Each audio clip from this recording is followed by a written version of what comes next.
Hello, everyone. Welcome back. Another week of sport, another episode of the Down to the Wire podcast. Jack, how are you doing?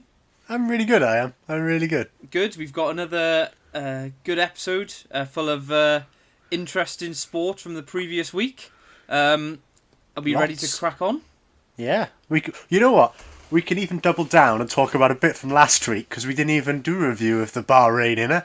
So we can double down and do Bahrain Inner and Outer this week. It's beautiful. Oh, gosh. We've got so much stuff to talk about. We're hoarding sport. We are. Right, so yeah, tonight we're going to be talking about Formula 1, out to Bahrain. And we're actually going to do a review this week because we got to the end of the episode last week, didn't we? And we went... Yeah. We were meant to do a review. We never really did one because there was so much to talk about what was happening. It was like, oh, hang on, we missed out the actual what happened in the race. So. Yeah, so we're going to do a properly solid review of out to Bahrain. May touch on the inner Bahrain as well, which is what they did last week. Going to do another bit of a rundown of what happened in the NFL. We're going to talk about football, some of the results of the weekend, the Christmas schedule, how it's looking for most teams. And then we're going to have a quick talk about sports personality as well, because that's coming up. I'm going to discuss some of the nominees and who we think is in with a good shout. So I think we should crack on with the Formula 1. Yeah, it's a good weekend. It was an interesting race, I thought. Yeah. I'll be honest with you, I was when they said that they were going to be doing out to Bahrain as its own circuit, I was like, oh gosh, really? That's just... I know. Someone's just like a swear. Exactly, and that was the thing. You thought, well, this is just purely on car performance, like who's got the best engine. You just thought Ferrari are going to get purged. But when it actually happened, it turned out it was less about... because the straights, they were long, but because they did kind of... You could max out and get into 8th gear, but in a sense, it wasn't always beneficial. The race more came down to who had the cojones to break the latest. And who was the savviest driver on that side of things? Because there was so much overtaking. Yeah. It was really crazy, wasn't it? Well, we'll touch on that in a little bit. But yeah, I mean, because I don't know about you, but I actually watched the F2 race as well, and that was mega exciting. As in, there was a lot of overtaking, particularly through that middle sector. Is it where they took the right-hander? It was the first point where it goes off of what the inner track is, isn't it? It's when they go over, and it's when they swoop down, then they do a right, then they do a left. And that was basically the one section of the track where if you were behind, that was a great opportunity to overtake.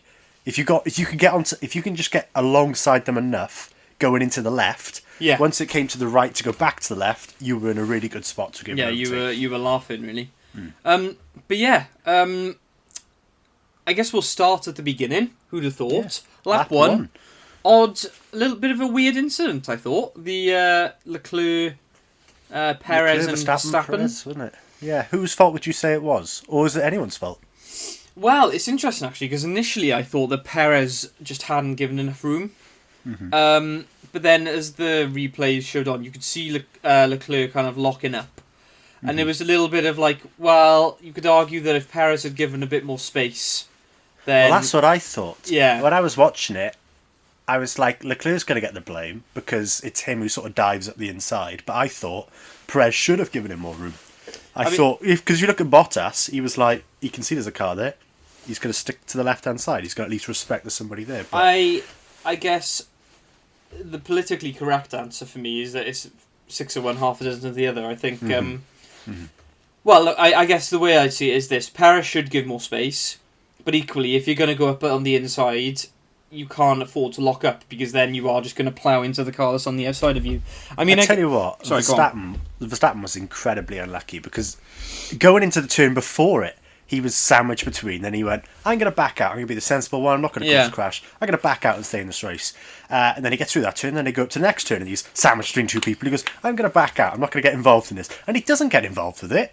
Two other people get involved in it, and he can't avoid them, and then he ends up crashing into a wall. It's like, the poor guy, he literally, that was probably the most disciplined you could have asked for him. Don't get involved in a crash in his first two turns, because you're going to have a good race.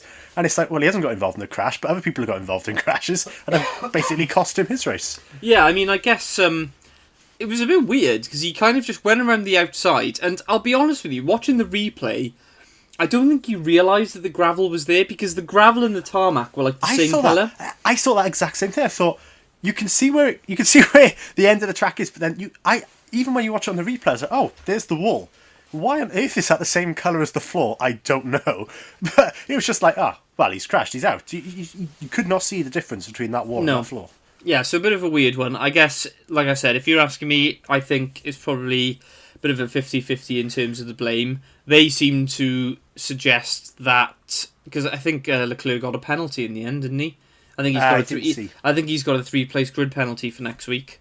Really? Potentially, that seems awful harsh. I guess it is, but I think there's an element of which Perez Kvyat didn't get a 3 grid place penalty for this week, and you know what I mean? The exact same thing that happened with him happened with Stroll last week, where he's gone at the inside, Stroll doesn't give him space, and he's crashed. I mean, I think the thing that goes against Leclerc is the fact that he locked up.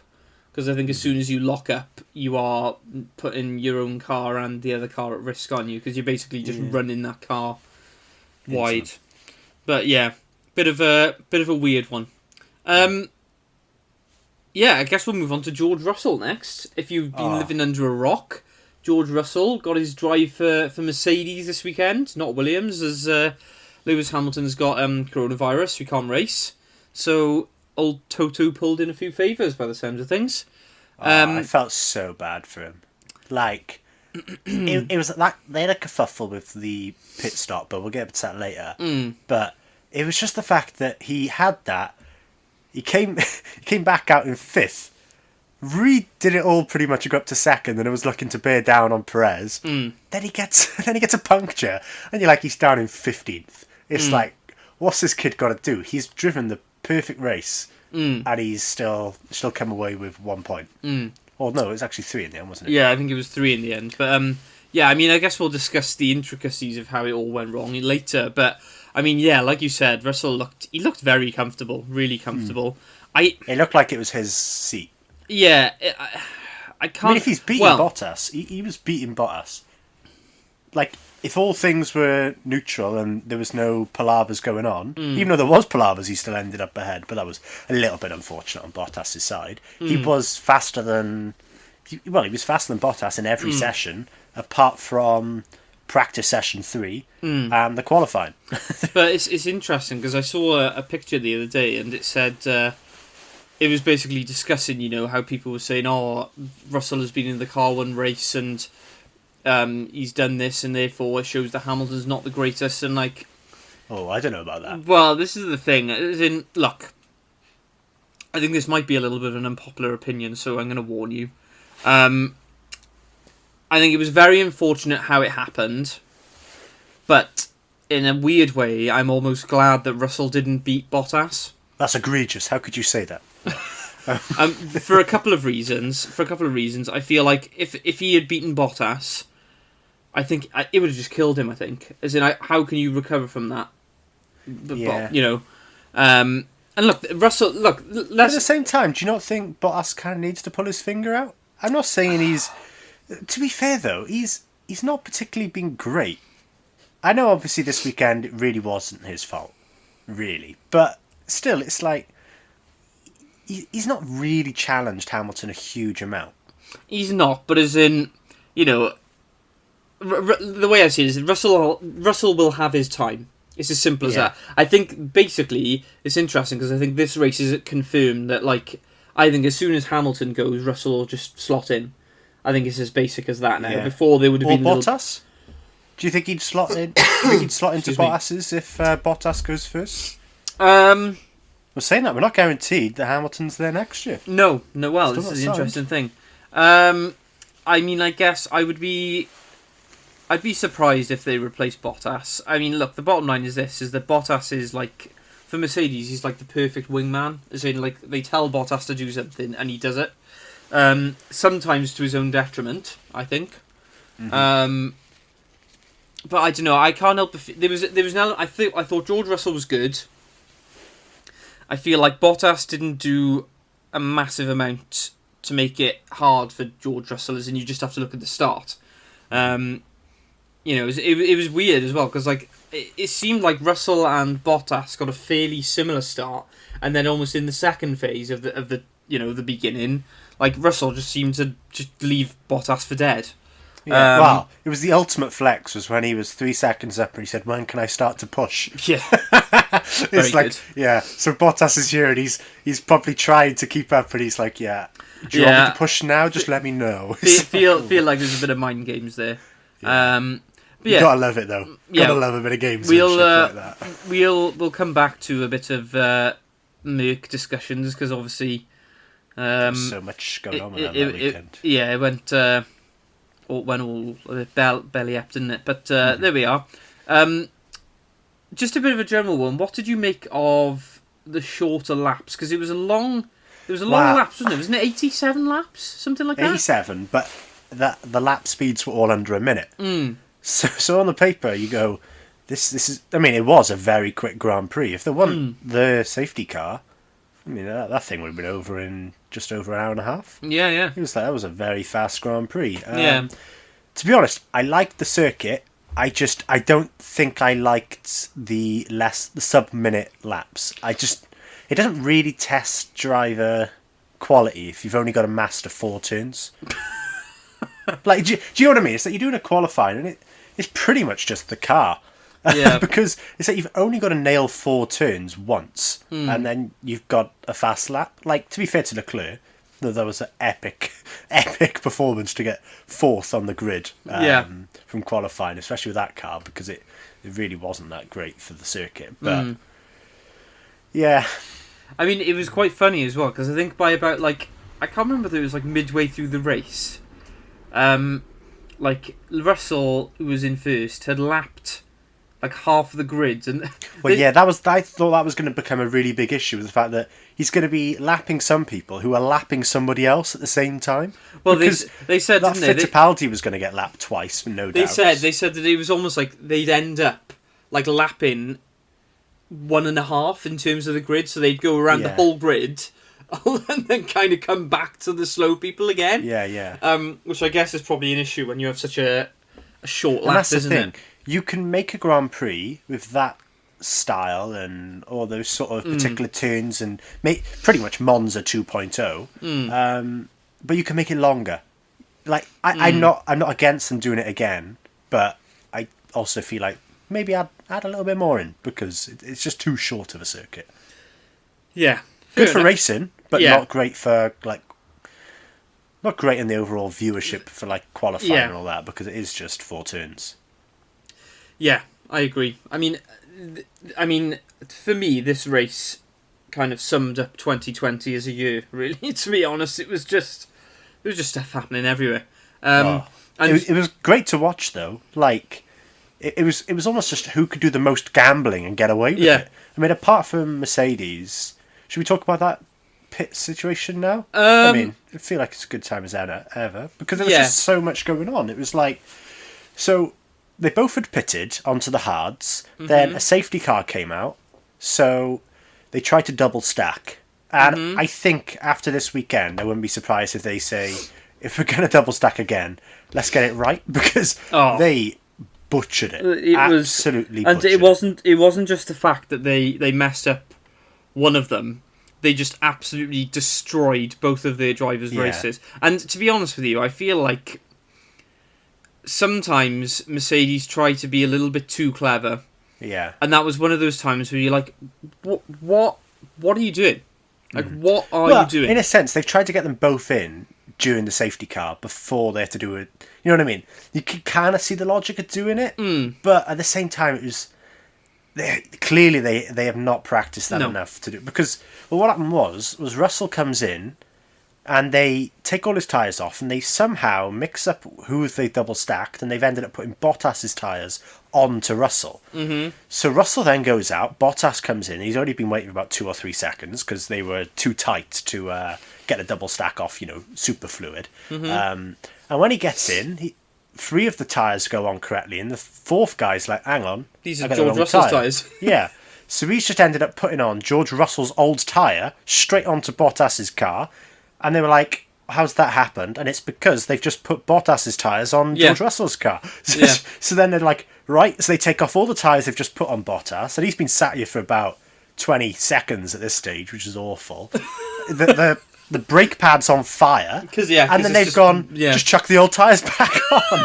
so Bottas has come in, had his brake pad put on fire, and come out with the exact same tyres he started on. And then Russell has to come back in because he's got the wrong person's tyres on, which is not allowed, to put on the tyres he originally was meant to have on. And it was like, good gracious, guys, what are you doing? There's just no need. It literally was. You were just kind of sat there and you were almost like, I could feel the cogs going in my head as if to say, what are they doing? Like, what have they just done? It took bizarre. A while to figure out what on earth had gone wrong, because you had, like, the most showing bit was when the guy on the front left tyre had a yellow wheel on, the other three all had white wheels on. And it's like, hang on, something's not adding up here. Wait a minute, this isn't right. That was the thing. He came out fifth. It ended up Bottas ended up fourth. Russell came out fifth after his second pit stop. Yeah. And you're just like, good gracious, what on earth are they doing? Yeah. Nuts. I mean, the thing is that after that, then Russell managed to mount a bit of a comeback, and it looked like, for a minute, he was just going to come back and win anyway. And then he had a puncture, which is he got all up to second. As in, like, the gutting thing. We were kind of just sat there because we were kind of discussing it, weren't we, as it was happening, and we were both, you were like, I think George Russell has been hurt more there, and I was like, no way, Bottas has been hurt more. And basically, it was tough because it's position over who's got the worst tyre. And it very, very quickly became apparent that the worst tyre is the worst of the two evils there. It's like, you'd much rather have the better tyres and the worst grid position. Yes, yeah. But so unlucky. Unlucky, as in, like, he carved his way through that 3 or 4 people. I know he said in the past that perhaps Mercedes, their car's designed to be at the front, so they're not great in traffic. George Russell put that rumour to death. Like, to bed, rather. That'd be a better phrase. He just carved through him. Through the next 3 next best drivers on the grid that day, just went through him like a hot knife to butter. I mean, the thing is that statement of, the Merc isn't good behind other cars, it's only good when it's out front. I kind of sat there and I'm like, so the one time that George Russell has been behind a load of cars, he's quite easily overtaken everyone in front of him. And the handful of times where Lewis Hamilton has been behind a load of cars, he has also overtaken everyone in front of him rather easily. It's like, are we sure it's not Bottas? Like, he seems to be, he gets stuck behind a Haas on occasion. That's not good. Yeah. But anyway, just a bizarre set of circumstances, and I think we can just decide that both Bottas and George Russell are the two unluckiest men in the world, really, to be honest. I mean, not many F1 drivers can say they come into the pits and then leave the pits with the same tyre on when they've had the wheels taken off. And a burning brake pad. And then not many drivers can say they've had to pit and then, like, within the same lap be like, oh, sorry, you've got to come and pit again, and then get a puncture, which means he has to pit again. Oh, it was tragic. And it was brutal. You know what? Well, not to move on too quickly. No, go on. They were showing Driver of the Day, and Russell convincingly won it. But I don't think he deserved to win it. As good as a race he had at the front, and, as well as he did, Sergio Perez was back of the grid, and he just pitted onto a set of mediums. So he actually ended up pitting once more than the majority of other drivers, and carved his way from 18th all the way, which was last at that stage because of the 2 retirements. I think it was 19th, wasn't it? No, it was 18th. Verstappen and Leclerc went out. And he carved his way all the way from there and won the race. And it was like, for someone who hasn't actually ever won a Grand Prix before, I mean, hats off. I don't know how Russell won Driver of the Day when one man is literally carved his way through the entire field. I mean, I guess there may be a little bit of sentimentality there with Russell. I mean, I guess you could argue that if he hadn't had the puncture, he will have won. Yeah, maybe. Obviously, there's a few ifs and buts in there, but you would assume at the pace he was going, he would have won. So he would have been first, dropped down to 5th because of something completely out of his control, and then quite easily just breezed on to victory anyway. I think if you're looking at that, but I get what you're saying. It was into one man went from last to first. Yeah, and it was and most bizarre of all, he still hasn't got a seat for next year. And this for me now, right? You know, like we were discussing the other week about Alex Albon. Yeah. This for me is like the perfect example. You've got Alex Albon in the Red Bull, which should arguably be one of the better cars on the grid. Well, he qualified 3rd. Yeah. Albon qualified 13th. There's 10 places between them. Yeah. I know people say, about Russell dominating whoever he qualifies against, like in the same car. Obviously, he didn't this weekend. Only by like 12 thousandths of a second or whatever. But it's not just about, because when you look at Norris and Sainz, they go, they've been having this battle all season. I think it's like 7-8 or something like that. Tit for tat, isn't it? It's like it's back really and forth. tight. And it's like, okay, they could be tit and tat and all that, but if there's 10 grid places between you, I mean, it doesn't matter if you're winning the odd one. If you're losing by 10 one week and then just getting close in the next, I can't see. He doesn't deserve to be on the grid, but maybe he does, but maybe not in the. I think he has a place on the grid, Alex Albon. I think he's talented enough to be on the grid. He's young enough that he can still improve to the point where he can genuinely be a contender. But as in, you look at it and you go, really, like when your number one driver is out, Christian Horner must look at it and go, right, this is where we could do with Alex picking us up some points now. Like, even if he got up to, like, say, 5th or 6th, but as in, like, Sergio Perez is racing for Racing Point and he's getting a race win. I admit that it's the first one, but, like, for me, you just look at it and you go, like, how can you justify Alex Albon over Perez right now? Yeah. Well, do you think Racing Point are looking back now going, as quality a driver as Sebastian Vettel is, and obviously they're never going to get rid of Stroll, do you not think they're going, hang on, Vettel has got all the experience, but he's bang out of form, or is it the car? We don't know. But then you got Sergio Perez in the car which you currently got, and he's winning races. It's like, he's clearly, in a sense, he fits the car. He's as good as you can get in that car at the moment because he's winning races in the car. I mean, I don't know. It's difficult to. I mean, really, the proof will be in the pudding next season, won't it? It'll be how Sebastian. I mean, if you're looking at how things are right now, you'd argue that actually Racing Point have probably made a bit of a boo boo because Sebastian Vettel. It's a difficult one because with Sebastian Vettel at the moment, you can't tell whether the Ferrari as a team are letting him down or whether he's not performing particularly well. I think it's a bit of a combination of both. Yeah. But then perhaps you put Sebastian. I mean, the bottom line is that Sebastian Vettel is still a 4-time world champion. Sergio Perez has won one race this weekend. Wow, that's I just put things right down on the back. Do you know what I mean? He's winning races. It's like, but he's a 4-time world champion. Well, that's what I mean. That's probably how Racing Point have looked at it, and I guess there's the financial side. I'm sure. I think I've read before that Sergio Perez brings in a lot of finances. He does, yeah. For a team like Racing Point. Market, yeah. But at the same time, you've got a 4-time world champion driving your car. Who used to drive for Ferrari, exactly. Probably the most brandable team in the world. Exactly. So I think they'll be sweating a little bit, but I think it'll be interesting to see what happens next year. It'll be interesting to see.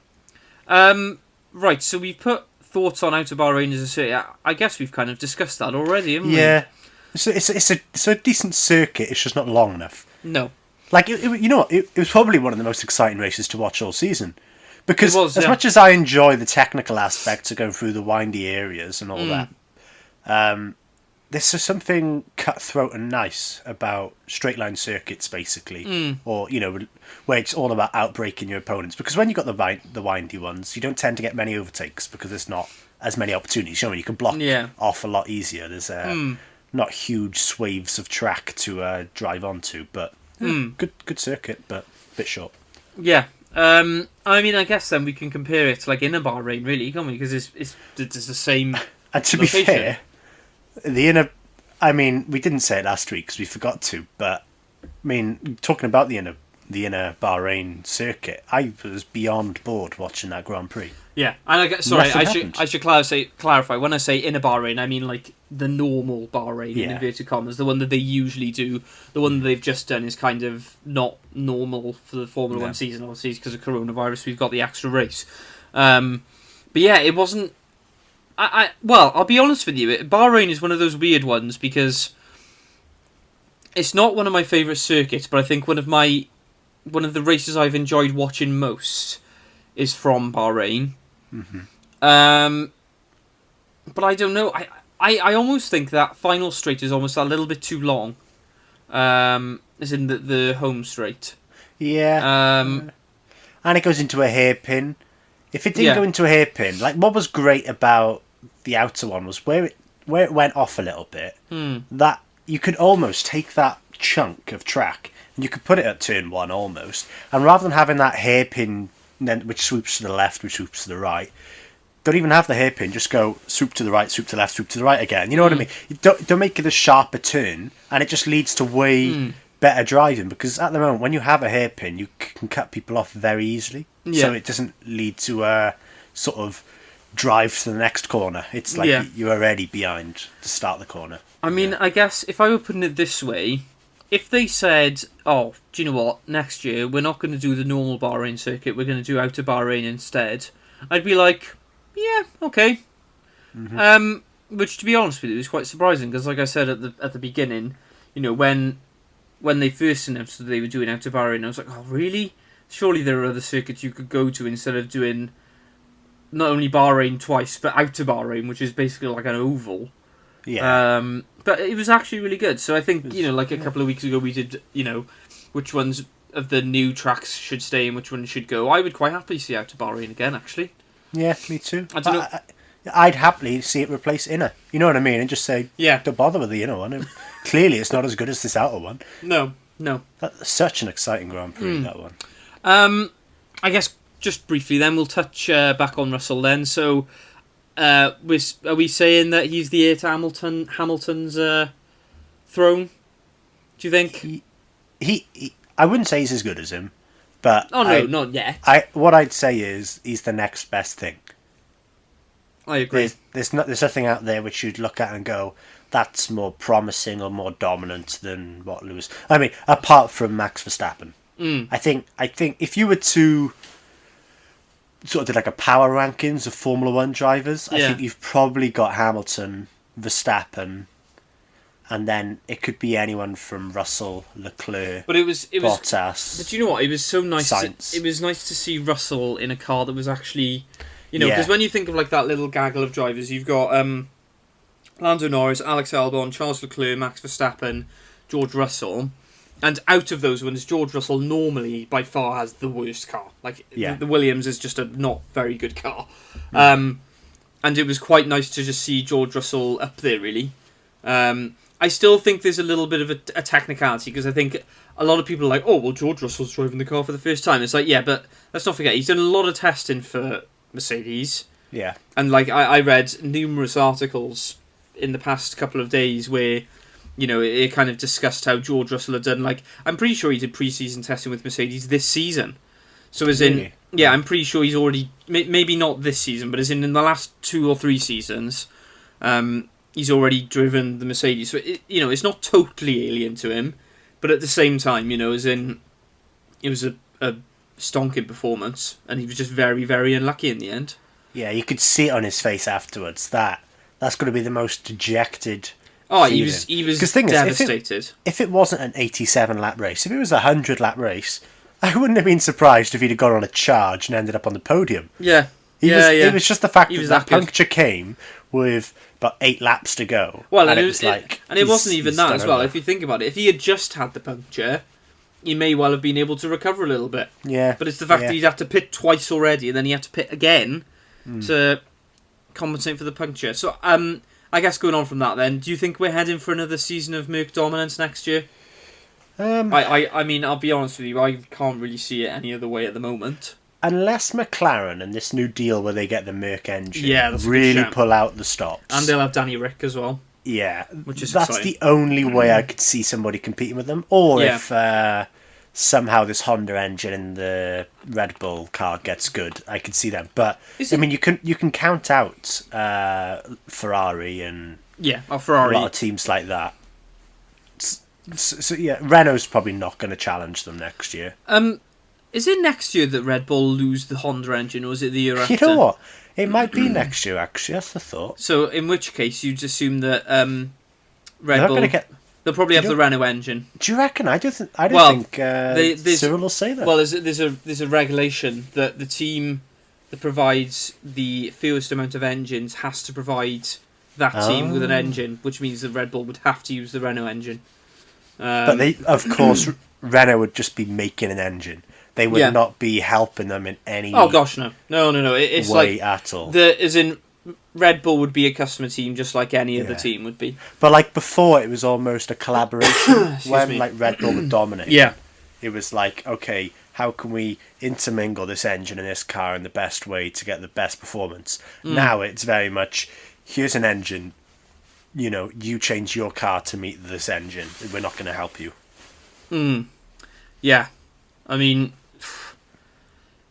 But yeah, I'm probably Red Bull are probably going to end up taking a step back next year, unless they really work hard and get that engine to fit the car beautifully. Yeah. It's probably, unless McLaren pull out a one-stop wonder, it's going to be just Merc all over. It might even be even more dominating next year. Although, will they have is it DAS? DAS, no, they won't have the dual access So system. maybe they'll probably end up just as quick. You know what I mean? They'll make other improvements to make up for not having that. But Yeah, I mean, I don't get me wrong. I'm a Lewis Hamilton fan. I'll admit that quite freely. But even I'm getting to the point now where I'm just a little bit. I don't know how I feel about another year of Mercedes just complete. it's a little bit boring. It is a little bit. Like, it was very exciting when the two Mercedes... Well, when they had that palaver in the pit lane. And then from there on out, it's like you've got... Well, you knew from that point on, the front four drivers, I think, at that stage, but all isn't hadn't won the Grand But then Prix. It's like someone it's new was funny winning it. when you think about it. You know, I said how this race kind of sums up 2020 as a year. When you think about it, this has been probably one of Mercedes' most dominant years. When I don't know what about this. I don't know about the statistics. Yet on the podium, you've had Pierre Gasly, you've had Sergio Perez, you've had Esteban Ocon, you've had Lance Stroll, you've had Norris, Leclerc. Norris, Leclerc. You've had Carlos Sainz because he was on the podium in Monza. Who was the third person at the Italian Stroll. Grand Prix? Was it? Oh, it was Stroll. Was it? No, Gasly was the winner. Yeah. So you had Gasly, Stroll, and Gasly, Sainz, Stroll in that order. Yeah. But yeah, as in, it's quite nice to see other people on the podium, I guess, despite the fact that But to be Mercedes fair, is so dominant. You'd expect them to at least get one or... You know what I mean? Mercedes can't dominate every race. Like, at least one or two they'll slip up on. But yeah. they can dominate every race, but you know what I mean? Just giving everyone a Best chance teams this in the weekend, world wouldn't they? at some point mess up something. So, this year then, third best team, who are you going for? Well, if you're going off this year, you'd have to say the best team is McLaren, because the two of them have just consistently been consistent.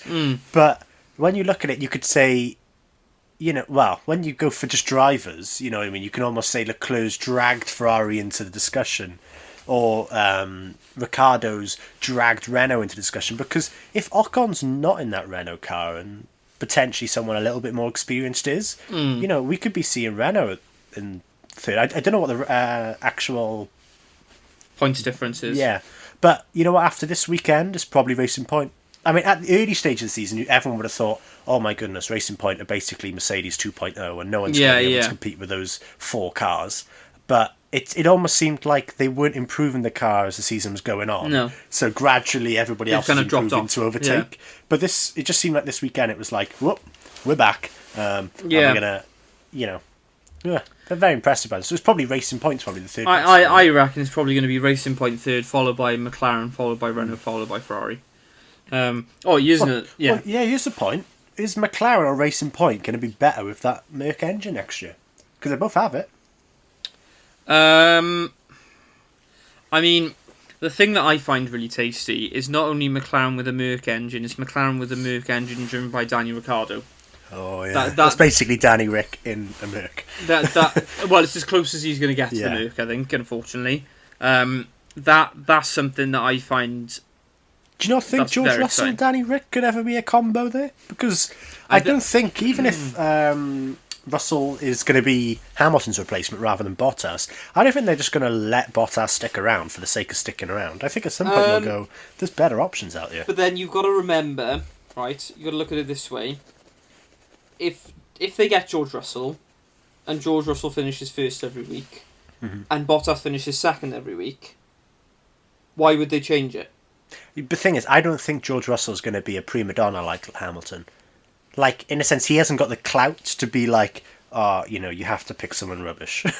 Or, someone that's clearly never going to beat me, but just good enough. But what I'm saying is, from the team's perspective, yeah. If Bottas, as the number 2 driver, is finishing second every week, only to their number 1 driver, why would you change it?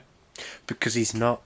You know what I mean? He's quite often slipping down, and sometimes he gets caught in that midfield battle and he can't seem to get through it. But when you think about that, there has been a lot of bad luck there. There has, but I just feel like if you had someone like Danny Ricciardo there, it's a lot more tasty, and you've got a lot more promise. I mean, I don't think they just settle for Russell's going to be number 1 and whoever else is number 2. I think they quite like. I like the idea. I think they like the idea of let's have 2 guys pushing each other forward. When did Mercedes win the constructors? I ain't got a clue. They won it at Imola. That's a long time ago. Yeah, that's what I mean. So that's a big gap. Like, that is a massive gap. Yeah. Well, isn't it true that Hamilton could have won the thing on its own? Or was close to being the last score now? I don't know about won it on his own. I think there was a point where they looked at the points and they said you could take Hamilton's alone and he'd still be ahead by a certain margin, something like that. But yeah, I guess we'll see what happens with Bottas. I think he'd be very hard done by to be kicked out, really, because yes, he doesn't really get his elbows out very often. Yes, he is a bit unlucky. Yes, he's not the greatest in the midfield, but if he's finishing consistently in the top 3, can you well, the perfect example is look at Alex Albon, as in he's nowhere near Max Verstappen. But this is where I'd be a little bit concerned is what if this is just Russell on a good day? What if he isn't actually as sensational as it turns out? Well, and then you're relying on Bottas to beat Verstappen every week, and Verstappen, he's about 50-50 with Bottas for the race performance. That is one for a couple of seasons' time, I think. Only time will tell with that one. I'd love to see someone like Kimi Räikkönen. I'd love to see him in a Merc, because he's just the most blunt. I could just imagine him with Hamilton, or even Russell, just being like, okay, everything's perfect, but he's got to be annoyed at something, and it would just be awesome. And he's a great driver. He just deserves to be in an Alfa Romeo. He deserves to be in something a lot better. Just because he's been there the longest. I don't know about that. I just think he's got a certain class about him. He's still able to just get into the points with a car which, you look at Giovinazzi and he's miles off the pace. Right, there we are. Yeah. Well, that'll be the... we'll move on now. We've done a lot of talking about the F1, and we made up for the fact that we didn't really talk about the race last week. So, there we are. Right. What's next? Shock of the week. Shall I go first for that one? Yeah, go for it. My shock of the week, which I did about 1 minute before recording this podcast, is that Logan Paul, a YouTuber, they've announced today that he is going to be fighting Floyd Mayweather in February. Didn't Logan Paul just knock out Nate Robinson? The NBA star? No, I think that was his brother, wasn't it? Was it? So, never sure. Was it? I don't think it was Jake Paul. Is that his brother? Yeah, I think so. I got a feeling it was Logan Paul. No, yeah, I don't think so. Check it. You check it as I'm talking. I'll check it. So, just for context, if you don't follow boxing, Logan Paul has had one professional fight and lost. Floyd Mayweather is 50-0, so he's never lost. And Floyd Mayweather is a boxer by profession.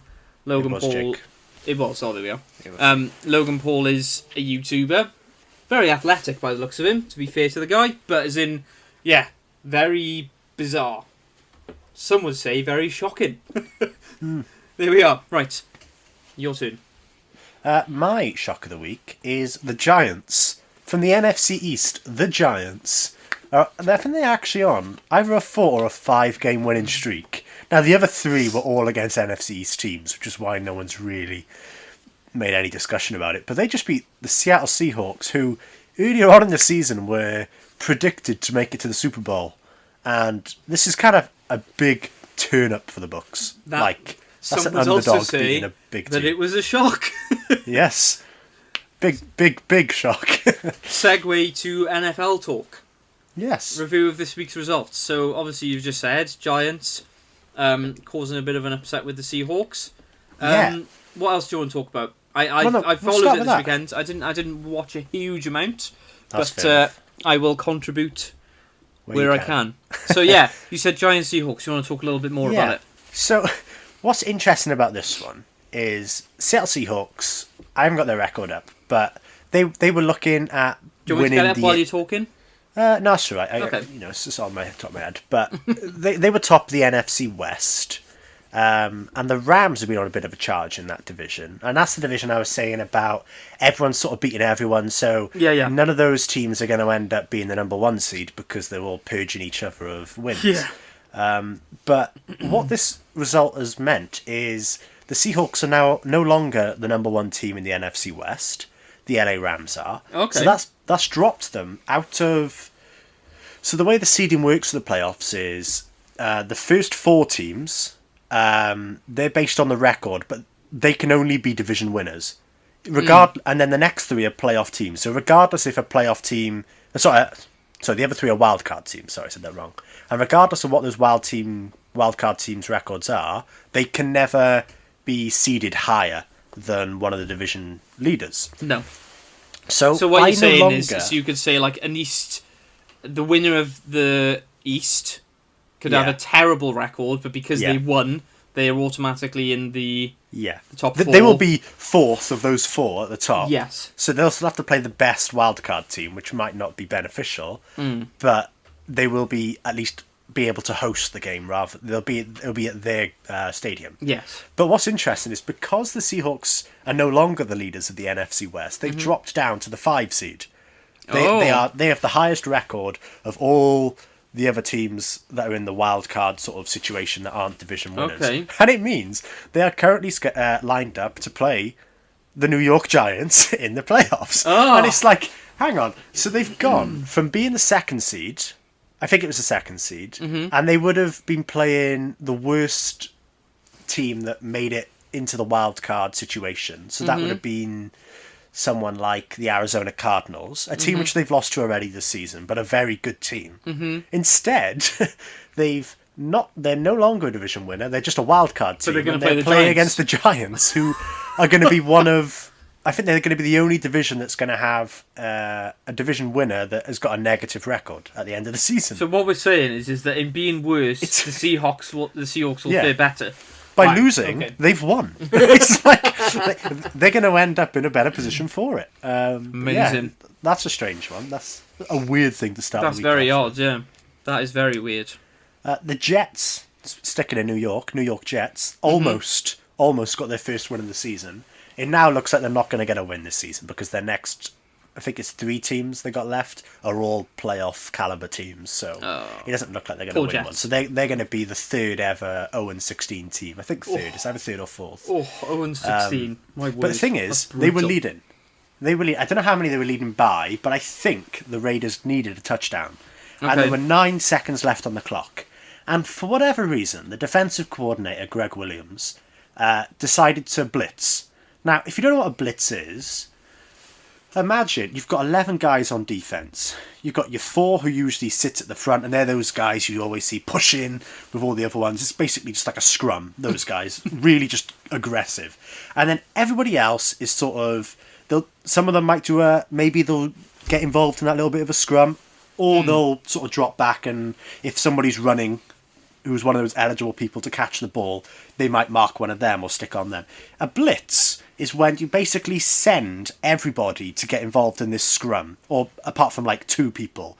It's a very risky play. And he said, well, the Raiders need a 40-yard touchdown on the last play of the game, and he did a blitz, and everyone was like, what on earth is he doing? It's like, you don't get people involved in this scrum when they need a 40-yard touchdown. You tell them, you know what, only leave 3 people in there for that scrum, get everybody else back on your touchdown line, and stop them from getting the pass off. It's like, if they can't pass the ball, they're not going to win the game. So would I be right in saying that would be like the equivalent in football of a team needing a goal, as in the opposition needing a goal, and rather than sitting behind the ball, you go, do you know what, lads, we'll just press them at the top and leave our defence wide open. Yeah. Just play 2 at the back. Yeah. It's like, why would you leave 2 at the back and everybody trying to make sure that they can't get out of their own box? Because if they launch one long, you've only got 2 guys up against about 6 of this. And I'd be right in saying as well that the Raiders quarterback is nothing. Oh no, he's decent. We're not slanderous of the Raiders quarterback. He is not bad, but he's not great. He's not one of the great ones. That's what I mean. Is he's not incredible where you'd for example, he's not a Patrick Mahomes or a Tom Brady or an Aaron Rodgers. Exactly. Isn't you're not expecting him to pick out a pinpoint pass every single time. So and that seems a bit of a. And that was what was bizarre. It's that weren't if you blitzing on the last play of the game. Safe to say, today he got sacked. Wow. And do you think it's based on that one decision alone? Oh, 100%. They've basically him making an absolutely ridiculous call has cost that team. Well, it means that they are going to be an 0-16 team, which you can get the number 1 pick in the draft, but you haven't got to do it by becoming an 0-16 team. You can win at least a game or 2 to have a little bit of dignity at the end of the season. 0-16 is a very damning statistic, isn't it? As in very, very. Yeah, as in like you said, just if you're finishing bottom, you're still allowed to win a game. You don't have to be completely and utterly rubbish and get 0-16. But also, this Greg Williams, he's not a nice guy. He was involved in a scandal with the New Orleans Saints, where he used to be a defensive coordinator there. And I forget what the scandal was called, but the premise of it was they were paying players to injure other players. So when they play against other teams, they were he basically bounty hunting. It was Bountygate, that was it. It was like, if you can hit the other quarterback with your helmet to helmet, it's like, okay, you might get thrown out the game, but we'll give you 50 grand. So it was like this, and it kind of killed all of these sort of, the premise of, Bountygate, that what they were doing was disgraceful, and they were injuring and shortening people's lives, not just their careers. People are coming away from this with, horrific concussions and brain injuries and all that, which, later on in life are awful. But, you know what I mean? And then other teams do a sort of, not bounty, but sort of a pay for performance sort of scheme, which isn't in the same light as that, and it's sort of it stopped all of that. I was listening to another podcast, and it was by a punter who used to play for the Colts, and he was saying how it sort of stopped where if he punted the ball, he'd sort of say to one of the other guys running after it, if you get to this ball, I'll give you $5,000, because it's almost like an incentive. Whoever gets this ball gets $5,000, and it almost, it's a bit of team fun, but it's all of that's gone. The NFL went scrub the game of any bounties or pay for performance things. It's got to be all by the letter of the law now. So basically, he's had his comeuppance, is what we're saying. Yeah, it's his karma come back round. His karma's come back around. There we are. Browns Titans. Wow, this is about as big a statement win as the Cleveland Browns have ever had. Not only has this win meant that they've made the playoffs for the first time in 18 years. Well, no, it doesn't mean they made the playoffs. That was wrong. This is their first winning season for 18 years. Sorry, that was it. Wow. Because it's put them 9-3, which means statistically they can't finish less than. Go Cleveland Browns. Yeah. So that's good. And the Titans are a decent team. So this is about as big a statement. It's a solid win. Bad. It now shows that they are actually worth noting. But yeah, good for them. Jags almost beat the Vikings, and that's telling because, well, if the Jets had won yesterday, that would have meant they go to a record of 1-11, I think. Right. And and the Jags, by losing yesterday, are still on 1-11. So it's between those two teams who's going to get the number 1 pick next year. Right. Because the way the draft system works is the worst team gets the best pick, and the best team gets the worst pick. So the Super Bowl winner will have the 32nd pick, and the team that finishes with the worst record will have the first pick.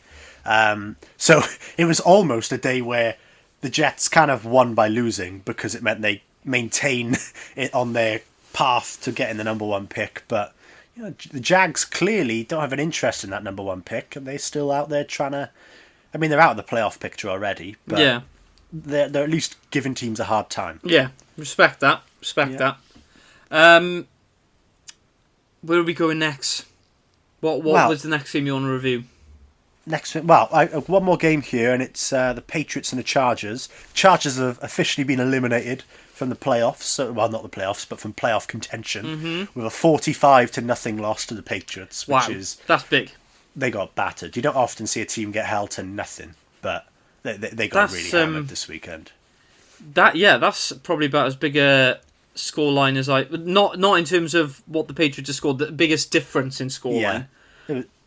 To be fair, it was a very embarrassing performance of the Chargers. I mean, I think they had three times they had a special teams play. So that's any time they've kicked it, basically. Yeah.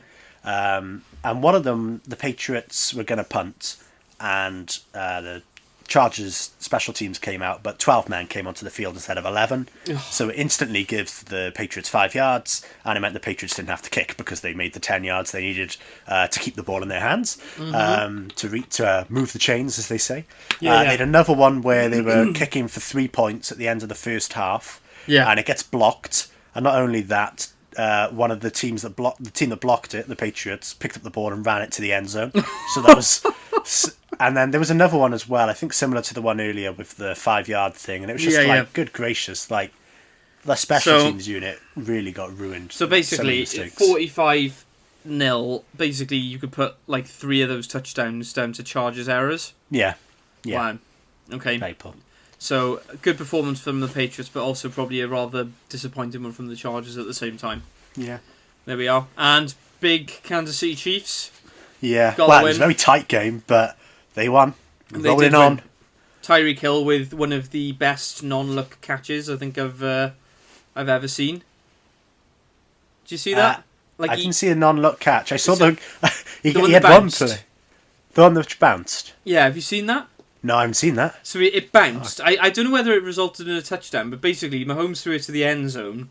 Yeah. Tyreek Hill kind of caught it and then juggled it, and then as he hit the ground, it landed in between his elbow and his torso. Yeah. So what this was, it wasn't a catch in the end. Okay. What happened was he threw it to the end zone. Yeah.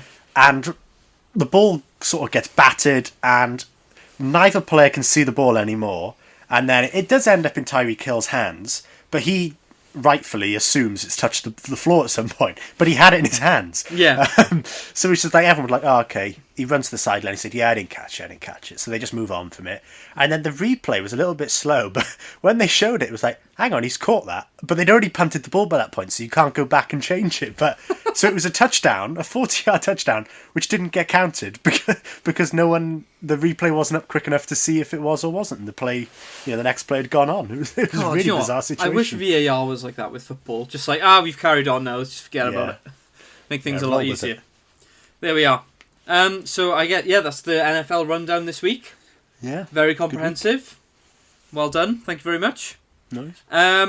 Right. Highlight of the week.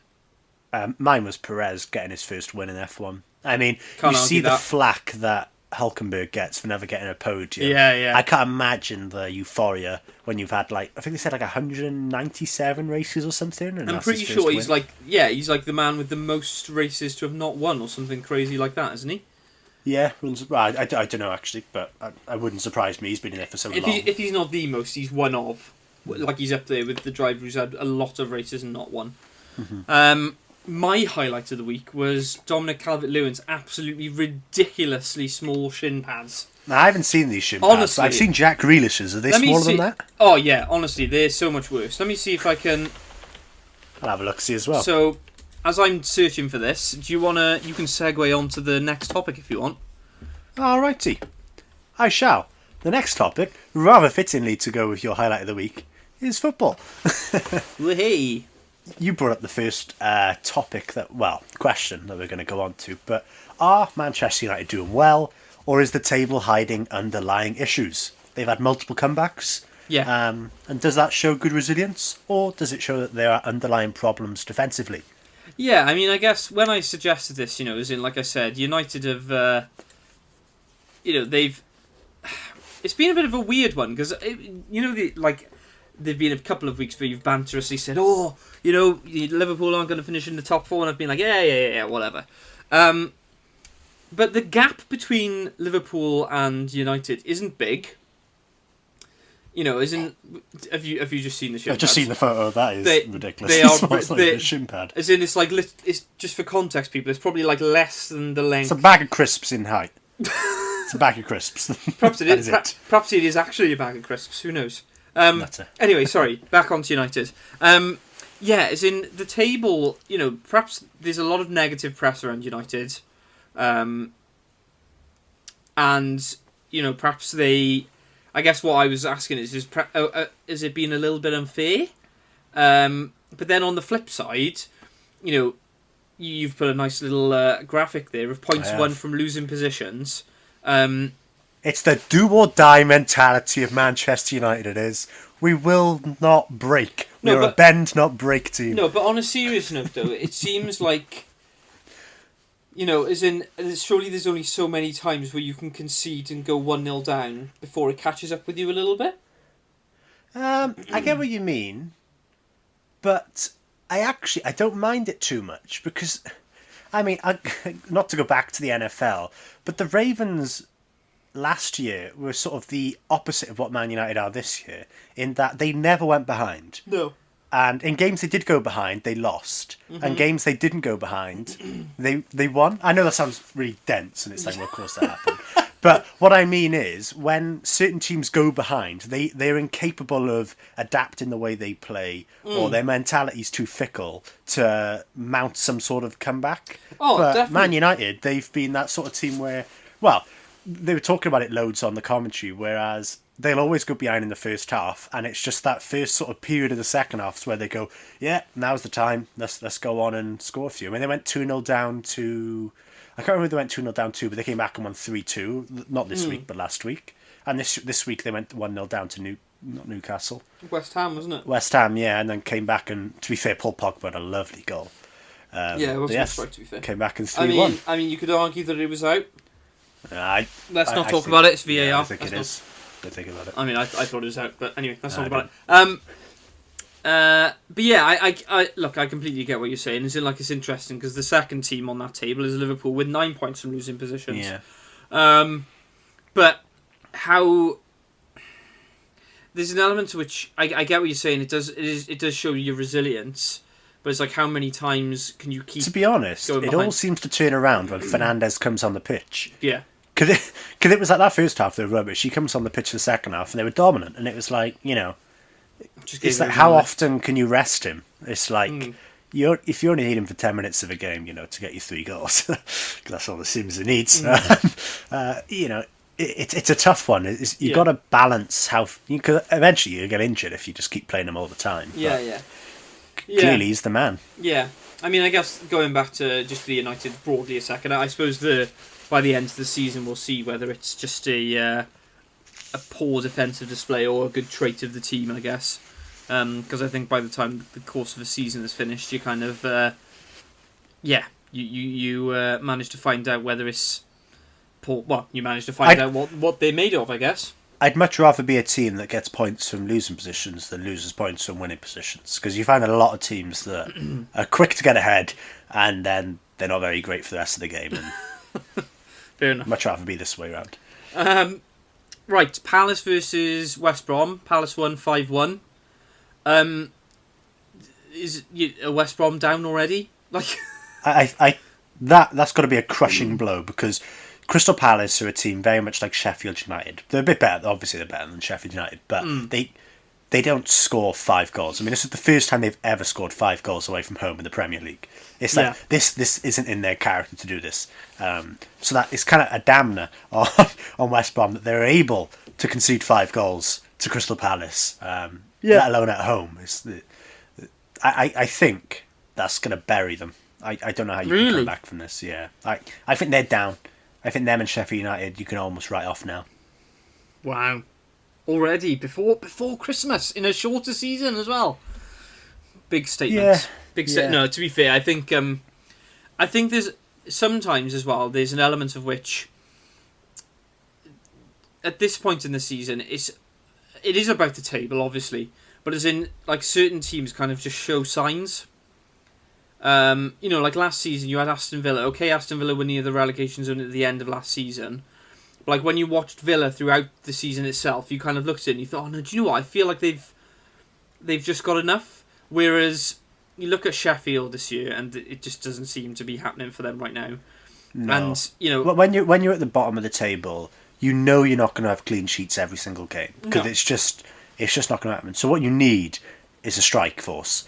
And I mean, to be fair, last year there was maybe 5 teams that didn't have a strike force, and they were the bottom 5 by the end. Yeah. But it quite clearly Villa addressed that issue with Ollie Watkins, and then having the likes of Ross Barkley join them and all that, and it's like now it's all clicking, and they're not even. I mean, they're closer to the Champions League's places than the relegation places. So it's clearly you need to have a strike force to have a chance. I mean, Palace are doing well because Zaha's doing well, and it's like strike force.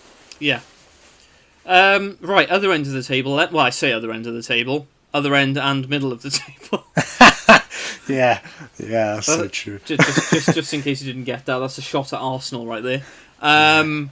Spurs beat Arsenal 2-0. That was vintage Mourinho, I thought. I didn't watch the game, truth be told. I don't know. Did you watch it? I watched the majority of it, I think. I saw both the goals. I saw after the match they kind of questioned Mourinho about, perhaps why he'd been a bit more conservative towards the end of the second half, and his response was, "Why chase the game when you're already ahead?" Yeah, which is vintage Mourinho, as I said. Do you think Arteta's time is limited? Well, it's a bit of a tricky one. Because, like, perhaps I'm speaking nonsense here, but from what I've seen, people seem to be saying, "Oh no, we need to stick with Arteta."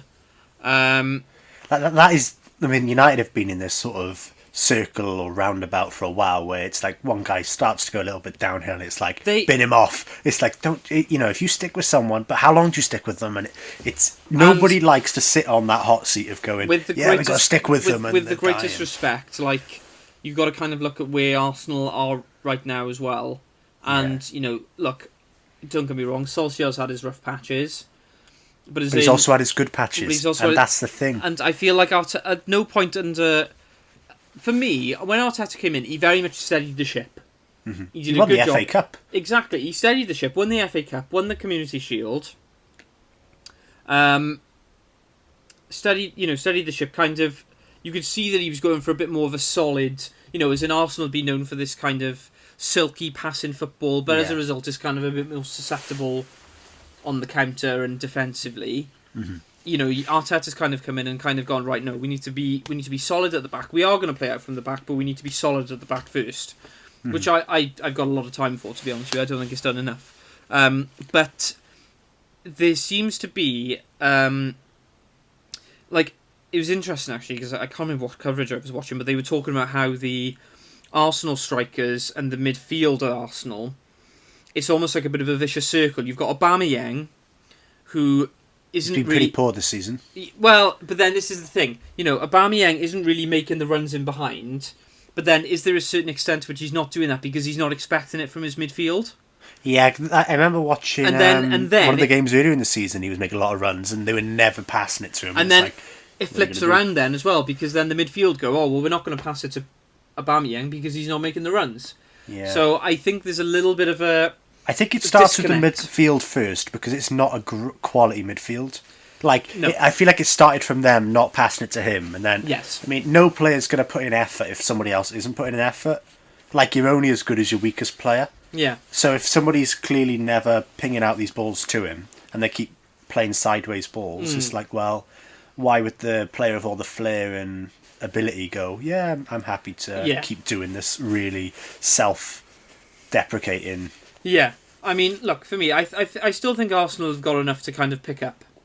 I think they've got enough qualities, and you know, any team that has Aubameyang, you know, you look at like players like even players like Kieran Tierney. I think Tierney's a quality player.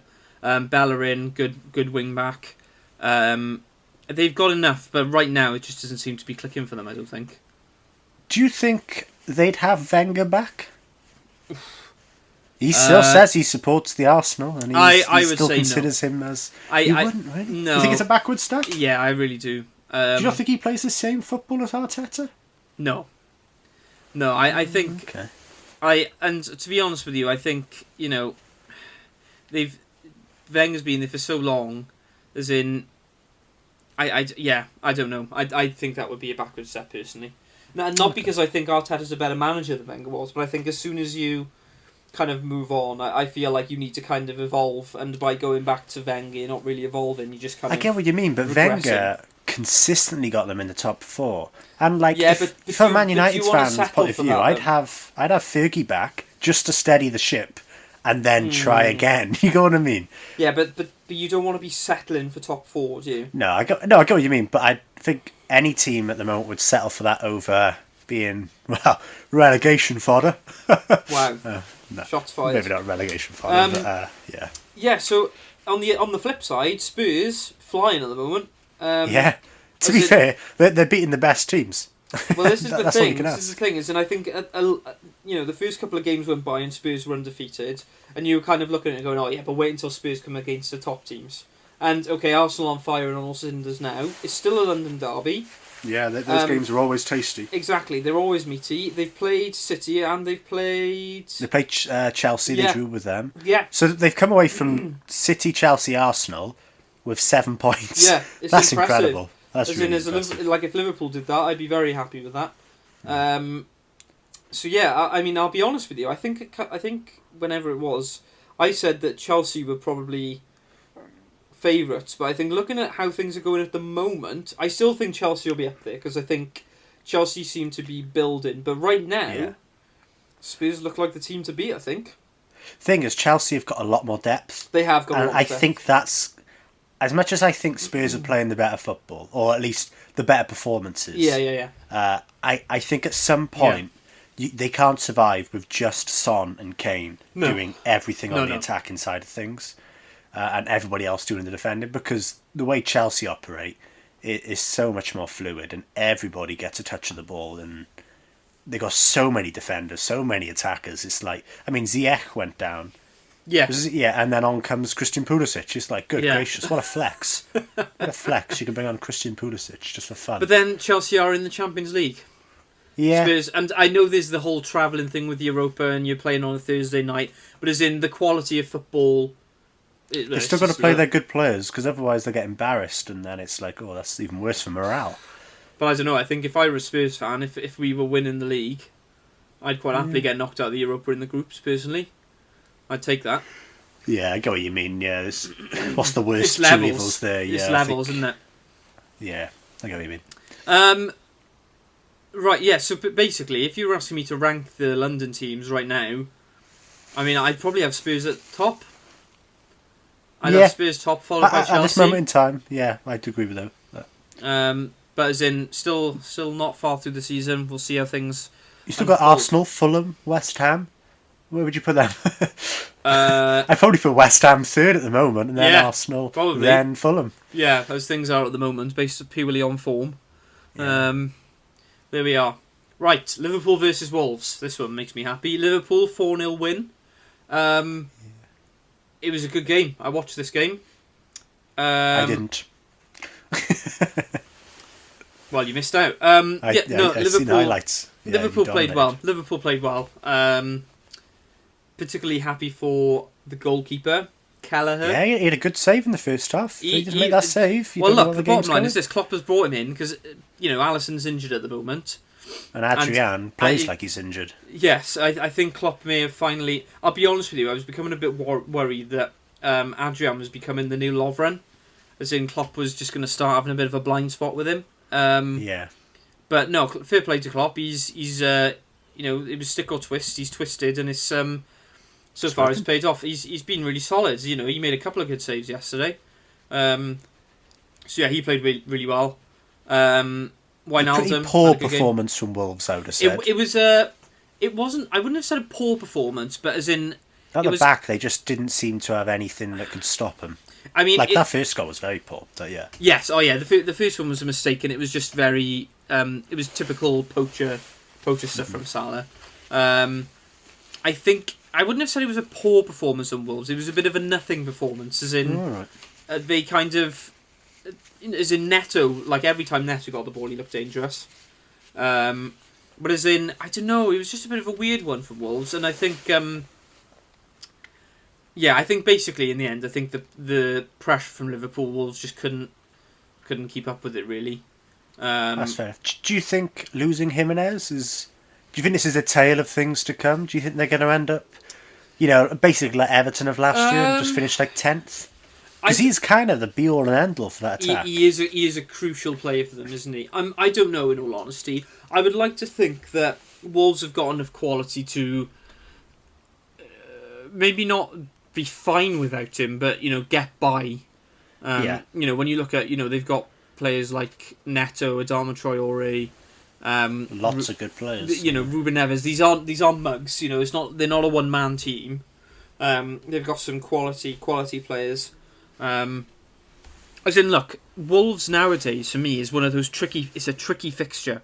Oh yeah, they're a good team. They're like a Leicester. They're a really difficult team to play against. Like whenever Wolves comes up on the calendar, there's a little part of me that thinks, "Oh, that's not a nice fixture." Defensively sound, but also can score a goal. Exactly. Gosh, and for me, that win for Liverpool is actually quite important because we've had two.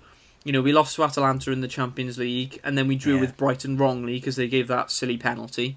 Well, everyone's playing in the same rules, Oh, let's not even get. I don't discuss nonsense. Take nothing away from Brighton, So yeah, as in that was an important win for Liverpool yesterday. Solid performance. I still think if we're talking about league, I still think right now Spurs and Chelsea look more likely. Yeah. It'll be interesting to see when the injuries that Liverpool have had, when they kind of peter out a bit. As in Fabinho was back yesterday and was class.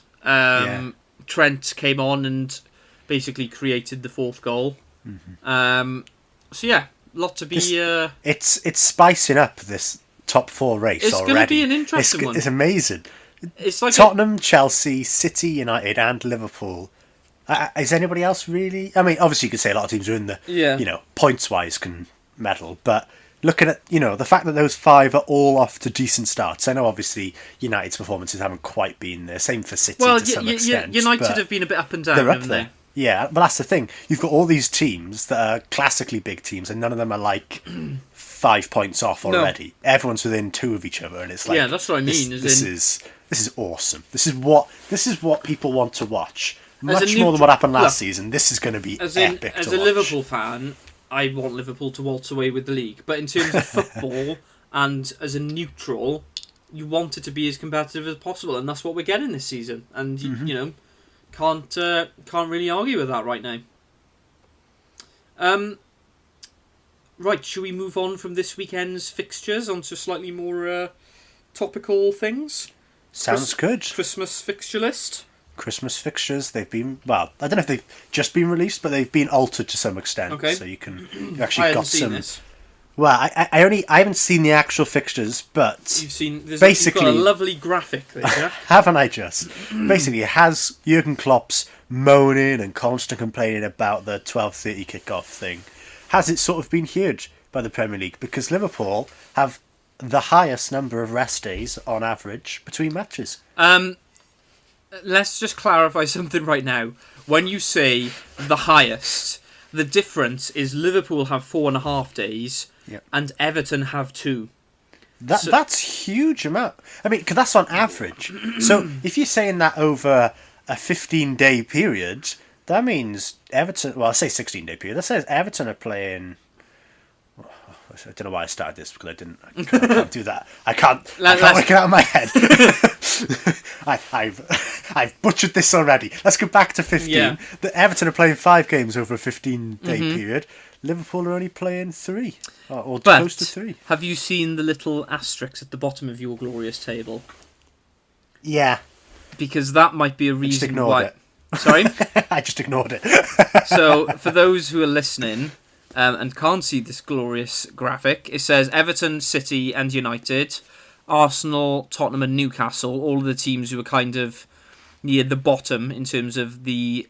So they have the least busy schedules. They have the busiest schedules, are playing in the Football League Cup quarterfinals. So that is an extra fixture added in there. Just the one though. Just the one. Where's the other one? Yeah, but from? It's only 11 days, so it's in that kind of tilts the. But no, anyway, going off the technicalities, yes, Liverpool. So you've got. Liverpool have got 4.5 days on average. This could end up being pivotal because last year it seemed a little bit. That seemed to be the period where Liverpool really killed off the City chance because Liverpool had quite a convenient break because they had the World Club Cup. It kind of meant they had some schedules. So when they played Wolves, there was like City played Wolves, and then there was like a 2-day break, and Wolves would play Liverpool, and it was like, well, Wolves are tired, and then Liverpool have had more rest, and City have had less. But when you look at all of the other teams we just discussed about being in the top 4, are all in the. But then that bulk of teams that have got busy schedules. Surely you'd have to assume that those teams with more days are going to have to make up those matches elsewhere, because you can't just have. What do you mean? So, like you've said, the Liverpool have got more rest days. Yeah. At some point, that's going to bunch up again in order for Liverpool to compensate. It will, because otherwise, how do they... Well, no, yeah, I wouldn't say it bunched up. I think it's just when you've got those convenient time slots earlier on in the season, they can get those matches over and done with, in a sense. Rather than... because the Christmas period is just chaos. It's a game every 2 days for most teams. But... When you can have that sort of 5-day break in between 2 matches, that's very beneficial. Yeah. Yeah, because they'll play on a weekend, and regardless of what day Boxing Day is, there will be a full set of games on that day. So it's like, this could be the difference with Liverpool having a game possibly on a Thursday or a Friday. Mm-hmm. And then the Boxing Day one sort of comes up next, and another team having a game on a Sunday for the Boxing Day, and it's like, one team could have 3 more days there. Those are the sort of margins they're probably looking at. Okay. Yeah. Yeah. I mean, it'll be interesting to see how it pans out. I mean, let's be fair. Christmas is silly season anyway, isn't it? In terms of games, it's always carnage. So yeah, I guess we'll see how it goes. Sorry, I just looking at the asterisk thing again. They play in the EFL Cup quarterfinals on the 22nd and 23rd of December. Who on earth scheduled that? This gone. Where should we put the quarterfinals of the EFL Cup? I know. That really congested period we already have.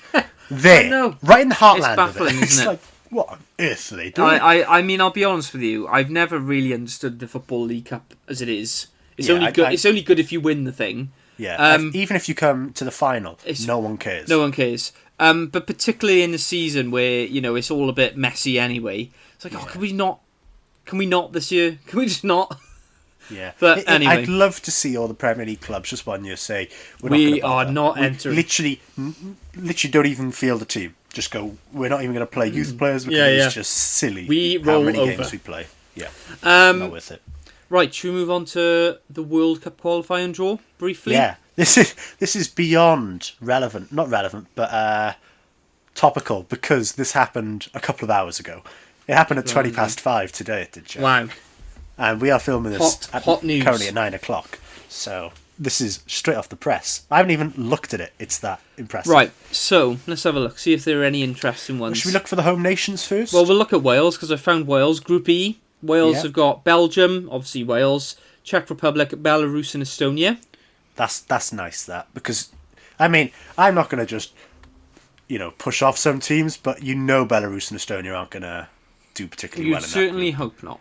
And, we dominated Belgium in the Euros semi-finals 5 years ago. So, we taught them what the Cruyff turn is. Straws being clutched there, I think. Yeah, but Czech Republic are one of those bogey teams. I'm pretty sure Wales have played them a few times and can become a bit undone by them. Another group that's... I know we're looking at home nations, but I'm just looking at group... Well, I guess we are looking at home nations still. Group C, got Italy, Switzerland and Northern Ireland in one group. That's meaty. Because there's 5 groups there are, so literally that is, like, for instance, for the Wales group, Belgium was the number 1 seed in the pot 1. Wales is pot 2. So, as much as you can look at it that way, that's where that's on their ranking. That's their own fault for being in the 3rd pot. It's going to be a struggle for Northern Ireland to get out of that group. Yeah. I'd be honest. I think Group D could potentially be one of those really tight, really exciting ones because Bosnia and Herzegovina were seeded in pot 4, and that's a good team. They always had like Ed and Dzeko players like that play for them, and it's like, well, if that's Team 4, I mean, for reference, Group D is France, Ukraine, Finland, Bosnia, and Kazakhstan. Kazakhstan's probably not going to do anything, but those other... France are probably going to dominate it, and then those other 3 teams are going to be so tightly contested in that group. Yeah. Should be a really good one. Yeah, and like Group F, Denmark, Austria, Scotland. Another... Well, I can't see Austria getting... Sorry, Scotland getting out of that. They're just... Andy Robertson. They're just rubbish. They're just rubbish. They don't make international tour. I know they've made the Euros any for Scottish the first people, time in any ages. Scottish people listening, don't take that sass. Goodness. It's the truth. It's the truth, wow. Any other good one? Well, you can see England's group. They've got Poland, Hungary, Albania. Andorra, San Marino. Yeah. Old San Marino. I tell you what, former Soviet Union group going on here. We've got Croatia, Slovakia, Russia, Slovenia. They've all got the same flag pretty much on the thing. Gosh, they're loving these rivalries going on in those sort of areas. Gosh. That's cracking. I mean, the thing is with the groups, you always have the kind of teams where it's like Kosovo. I don't think I know any Kosovian. Oh, actually, saying that doesn't. Kosovo are that sort of up and rising one where a load of Xherdan Shaqiri is from there. Is he? Yeah, but he plays for Switzerland because he moved out of Kosovo when the war came. There's a few players who play Granit Xhaka. Yeah, I was about to say Xhaka. Yeah. I remember this name. But they haven't gone back there because they almost feel a bit of... Well, I don't know how much it is like, we're sort of paying our dues to Switzerland for their kind hospitality, or I don't really want to play for Kosovo. I don't know which one it is because I don't think they're going to be that great of a team. But, no. Yeah. There we are. I mean, the World Cup... It's going to be an interesting one, firstly because it's bang smack in the middle of the season anyway. Yeah. That's going to be so weird. I'm not sure I feel I don't know how it. they're going to sort it. Although it's probably going to feel less weird now that we've had a coronavirus-style break. Because, almost what I wanted was for this COVID season was for them to go, you know what, let's just let this season go as it goes and play it out and let it finish in, November and just go straight into the World Cup. Yeah. Not this November, obviously. I mean, next November. Just let it go all the way through. Have a decent amount of time between games and don't pressurise a World Cup. Because you can almost reset them. What would have been nice? But then I guess that would have a knock-on effect every single year then, wouldn't it? But it would, unless you just say, you know what, we'll give the players one long summer. Yeah, I guess. Or even if they wanted to readjust the schedules for the seasons, that's the best time ever to do it, is when you've got a World Cup in a that's true. December. Just say, should we have seasons starting in January from now? They can get rid of useless trophies like the Football League, Carlin Capital One. Hey, wouldn't that be good though? Trophy season starting in January. It's called nowadays. Yeah. Or February or March, and going all the way through to... Be like the MLS. Yeah. October or November, and then going straight into a World Cup or whatever. You know what I mean? Have this... Oh, to be fair though, who wants to go to an international tournament in winter? Oh. But although, you say that, when it's in Qatar, it's probably not going to feel a lot like winter, is it? No, but you know what I mean? For every year after that, if they did change the schedule, you're like, right guys, here we go. Although, it's going to be let's weird. have it in Germany this year. We talk about silly season. In 2022, silly time at Christmas. In 2022, that's going to be the World Cup. That's weird. I'm not sure I feel about that. Anyway, who knows? If the Down to the Wire podcast is still going in 2022, we'll discuss that then. Right, just a little bit of a different one before we wrap it up. Sports Personality of the Year. It's that time of the year again where we discuss, sports personalities, or the BBC does anyway. So who are these? Interesting group. You've listed the nominees here, so I'll just read them out. Got Stuart Broad, the cricketer. Holly Doyle, a jockey. Tyson Fury, boxing. Lewis Hamilton, Formula 1. Jordan Henderson, football, and Ronnie O'Sullivan for snooker. To be honest with you, that's a pretty good list, I think. To some extent. I don't know anything about jockeying, so I don't know. Look, I did have a quick glance at their achievements, and she was doing some good stuff. But it's always because doesn't the public vote on it? Yeah, I believe so. It's always going to go to one of the bigger sports. So I don't know if Stuart Broad's going to get it because there hasn't been a big cricket competition this year. I don't think. Tyson Fury, has he had a big box this year? Obviously, he's had some big boxes. Was Deontay Wilder this year? I can't remember. It may have been right at the beginning, but... he had Deontay Wilder too, didn't he? Wasn't that this year? I'm going to have to search this now. Hang on. Truth be told, I don't exactly know. But moving on, you got Lewis Hamilton, who's just won his 7th world title. I think it's going to be him. Jordan Henderson, he's in there because of how good Liverpool have been this year. I don't know how much he's... You know what I mean? When you look at Hamilton and what he does... Yeah, sorry, it was in February. Was that fair enough? So he won that could be one of those good comeback ones. He won the heavyweight title, to be fair, and that's not a bad... No. Yeah, don't put that with the Hamilton then. But I can't see Henderson getting it personally. Only because, as good as Liverpool have been, in a sense, the sports personality is not just about sporting performance, and it's kind of a bit of what you do outside. And when you see what Hamilton's been doing for race equality and Tyson Fury's story. The thing is, as well, is don't get me wrong, Jordan Henderson as Liverpool captain has achieved an awful lot in his career, but he's achieved a lot in a team sport. Yeah. These guys are individual for example, stars, aren't they? Ryan Giggs won sports personality whenever it was. Yeah, I don't think anyone was really satisfied It was a bit silly that he did, but he won it on the basis of his career longevity, not necessarily how he'd played in that year, let's be real.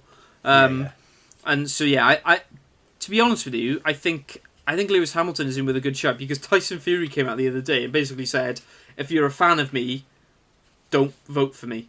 Did he? Yeah, he for whatever reason he doesn't want to win sports personality. So I think Lewis Hamilton. Goodness me, Lewis Hamilton is in with a good shout. Mm-hmm. And the only one's Ronnie O'Sullivan. Yeah, and to be fair, he has had a pretty good year. Yeah, I did watch some of his stuff earlier in the year because they've had a few of the competitions on, and he was just really dominant. But he hasn't done anything particularly special or out of characterly good. Whilst, you know what I mean? But then does that not demonstrate how good he is? No, I get what you mean, but I mean in the sense of he didn't win everything.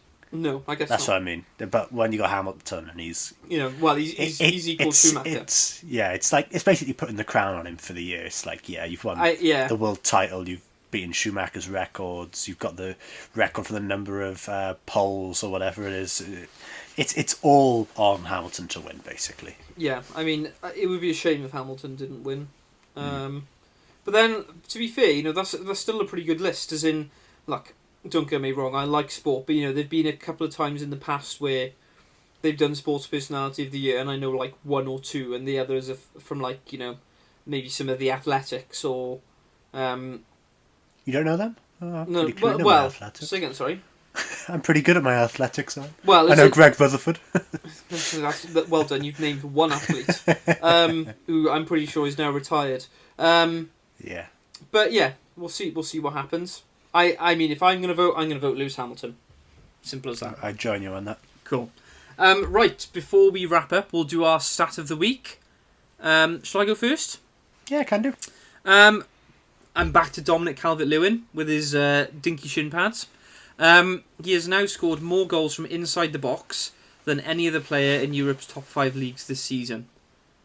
That's pretty impressive considering the other strikers in the world, Lewandowski in particular. Yeah, to be honest with you, if they'd said, "Oh, he scored the most from inside the box in the Premier League," I would have been impressed. But in Europe's top 5 leagues, that's mega. So, through gritted teeth as a Liverpool fan, well done, Dominic Calvert-Lewin and your tiny little shin pads. My stat for the week is that George Russell, in this, because obviously it's such a short lap, so it had loads of laps, he has now led more laps than any other driver on the grid that isn't named Bottas or Hamilton this year. So wow. In this one race, despite not winning crazy. it, he's got more laps led than Verstappen, basically, for the entirety of the year. It's dominant. That's ridiculous. Oh. That's what happens when you have sub-minute laps. Come on, Merc. just be a little bit less dominant. You know, like, you can still win the races, just perhaps let other people lead for a bit, you know? Gosh. There we are. That is the end of episode 5 of the Down to the Wire podcast. We hope you enjoyed. We are on Spotify. We are on YouTube. We're on Breaker. We're on Google, Apple Podcasts. We're on Google Podcasts. We're on all of these different platforms. If you're listening on YouTube, we'd appreciate if you could subscribe below. Where you will get updates for next week's podcast, where we will be talking again about the latest and greatest in sport from the previous week. Thank you all for listening, and we shall talk to you all soon.